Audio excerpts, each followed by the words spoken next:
Amen. Magandang umaga po sa ating lahat, mga ginigiliw, mga minamahal, ang aming mga kamag-anak na nanggaling pa sa malayong lugar. Magandang umaga po sa ating lahat. May pag-asa po sa Panginoon. Bago po natin umpisahan ang gawain ng Panginoon na ibabahagi po ng lingkod ng Panginoon, gusto ko lamang pong ibahagi kung ano ba yung nakakalugod na alay sa Panginoon. Anya DJ nakaay-ay-ay na ano ba yun? Yung offering po natin sa Panginoon. Diba? Ano ba yung nakakalugod na alay sa Panginoon, mga ginigiliw? Ang sabi niya po sa Hebrew, no? 13:16, no? Pinili ko po ito, mga kapatid, no? Dahil ito po ay may kaugnayan sa katatapos lamang na celebration po ng aming pag-iisang dibdib, ng aking minamahal na asawa, and at the same time yung celebration po namin ng 20 years ng anniversary po namin ng aming pagsasama, and the 9 years anniversary ng church po namin. Bali 4-in-1 celebration po ang nangyari kahapon, and at the same time yun po yung aking karawan or birthday, mga kapatid. So bali 4 po na celebration ang nangyari po kahapon. Kaya pinili ko po ang Hebrew 13:16, mga ginigiliw, dahil may kaugnayan po ito na nangyari sa celebration kahapon, no? Sa mga gawain na ito, mga ginigiliw, sa lugar na ito, katulad po ng dito sa siyudad ng Tugigaraw, kung hindi mo po iimbitahan ang mga taong nasa paligid mo o yung kapitbahay mo, hindi po sila pupunta. Ang buhay po dito sa siyudad, kanya-kanya po yan, kahit magkatabi kayo ng bahay mo. Kung hindi rin kayo magkaparehas ng pananampalataya, hindi rin sila pupunta, mga ginigiliw. Kaya, ang inaasahan mo sa mga ganitong pagkakataon at sitwasyon ay walang iba kundi yung mga kaibigan mo, kung meron mang kamang kaibigan, yung mga kamag-anak mo, di ba? So nakita nyo po na kung sino po yung mga tumulong ay walang iba kundi yung mga kapatiran lamang po natin dito, yung mga member po ng church, mga ginigilig. And at the same time, yung mga kamag-anak po namin, kayo na galing pa sa malayong lugar, sila pa mismo ang pumunta dito, dumating para tumulong, para may tayo yung mga gagamitin sa celebration na ito, mga ginigiliw. Diba? Kaya sinabi niya dito sa Hebrew 16, no? 13:16.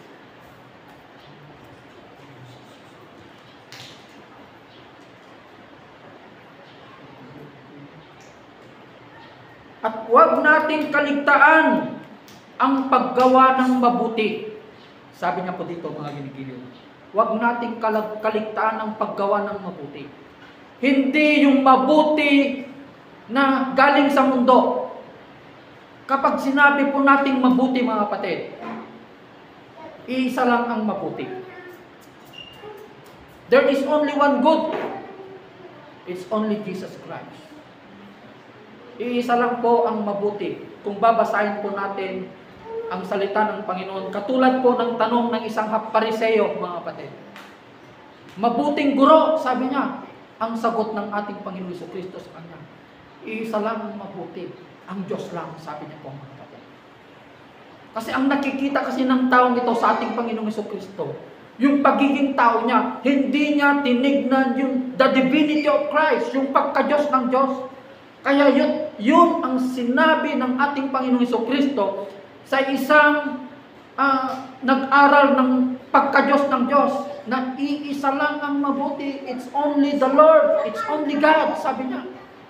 Mga kapatid, ng panggagalingan lamang ng kabutihan ng isang tao ay manggagaling lamang sa pamamagitan ng kanyang pananampalataya sa ating Panginoon Jesucristo. Kapag ikaw ay gumagawa ng sinasabi mong mabuti at hindi ito galing sa iyong pananampalataya sa ating Panginoong Jesucristo, hindi po yun kabutihan. Sapagkat kapag napasaktan ka ng isang taong tinulungan mo, perhaps, siguro, isusumbat mo yun. Sisingilin mo yun. Kasi hindi galing sa Panginoon, hindi galing yung kabutihan sa Panginoon. Or nagyayabang ka lang.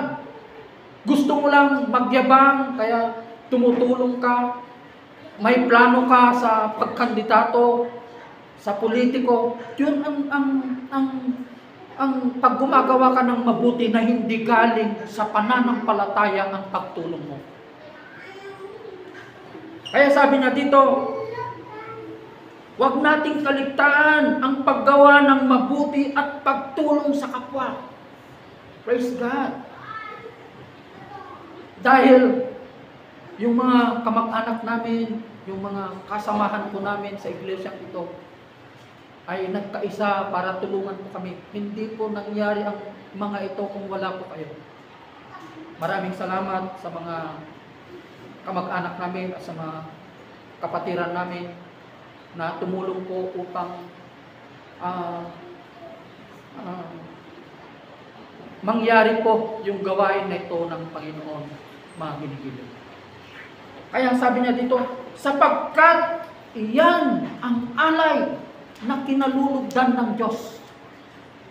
Iyan daw po yung alay, yung offering na kinalulugdan ng Diyos, yung pagtulong po natin sa ating mga kapwa.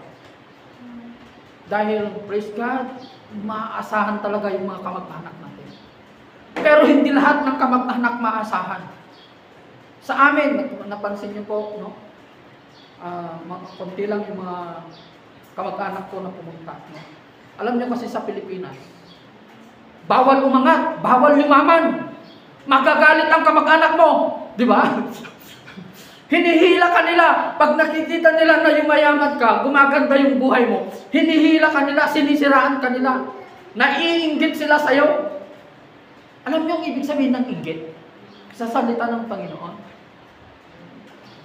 ang inggit ay isang klase ng Diyos-Diyosan. So, ibig sabihin, pag naiinggit ka, ang Diyos mo, demonyo. Ang Diyos mo ay demonyo. Ala, barbaruman tilugan ni Pastore. Nakaw siguro yan. Or, hindi ka rubang pimintas tibiyag na. Daming barumabado na. Saan niya kaya kinuha yan? Nakaw siguro yan. Yung mga ganun ba? Diba? Kaya, inggit yun. Paano po tayo pagpapalain ng Panginoon? How? God bless you. Paano tayo pagpapalain ng Panginoon kung nagtatanim tayo ng inggit sa kapwa natin? Diba? How much more kung ikaw ang bless ni Lord? Di mas lalong hindi mo na ina-appreciate yung kapwa mo. Yung sarili mo na lang tinitignan mo. Diba? Yung sarili mo na lang. But, kung marunong kang magpasalamat, marunong kang mag-appreciate ng ginagawa ng Diyos ng kapwa mo, wow, praise God. Blinebless talaga ni Pastor si Brother Kokoy. May bagong motor. Oh, blinebless niya. Praise God. Kung ganun ang setup ng puso mo, nilulunggatin ng puso mo, bigyan ko nga ng bagong sasakyan to. Kasi marunong siyang pinag-pre-pre ka niya. No? Pagpalain mo pa. Pagpalain mo pa si Kokoy. Upang sa ganun ay maging pagpapala sa mga taong nakapaligid sa kanya, sa kanyang mga kapatid. Diba? So kung ganun yung kaisipan mo, katulad ng kaisipan ni Kristo, diba? Hindi siya mag-aalinlangan na ibigay kung ano yung pangangailangan natin. Diba? Kaya sabi niya sa Matthew 6:33. Seek first the kingdom of God and His righteousness, and everything will be added unto you. Hanapin natin ang kaharian ng Diyos. Saan ba natin matatagpuan ang kaharian ng Diyos? The kingdom of God is Jesus Christ. Jesus Christ is the kingdom of God. And if you have faith with the Lord Jesus Christ, kung meron kang pananampalataya sa ating Panginoong Jesucristo, His righteousness will be implanted unto you. Ibibigay niya yung righteousness sa'yo, at yung righteousness sa'yo, yun ang mag-iilaw sa iyong pamumuhay, mga kinikiliw, mga minamahal ng Panginoon. Dito ako magtatapos. Alam nyo, yung Macedonian church, no? Napakahirap ang kanilang buhay. Mahirap sila. Talagang kung babasahin mo ang salita ng Panginoon, isang kahig, isang tuka sila. Pero sa kanilang puso, masaya silang nagbibigay sa kanilang kapwa. Ipinipilit pa nila, Pablo, Paul, tanggapin mo naman yung tulong namin. Gusto namin tulungan yung mga kapwa namin na mahihirap. Kung sino pa yung mahihirap, sila pa yung may kakayanan na nagbibigay na tumutulong. Yun yung Macedonian church. Diba? Macedonian, diba, Pastora? Yung pinagsasabihan niya dito, yung Corinthians. Napakayaman ng Korinto na ito, pero walang pagmamahal sa kanilang puso. Hindi sila marunong magmahal sa kanilang kapwa. So yun po yung nakakalugod na alay na sinasabi ng Panginoon, yung paggawa natin ng mabuti sa ating kapwa, pagmamahal natin sa ating kapwa. Maraming salamat po. Tinatawagan ko na po ang music team, mga kinikiliw.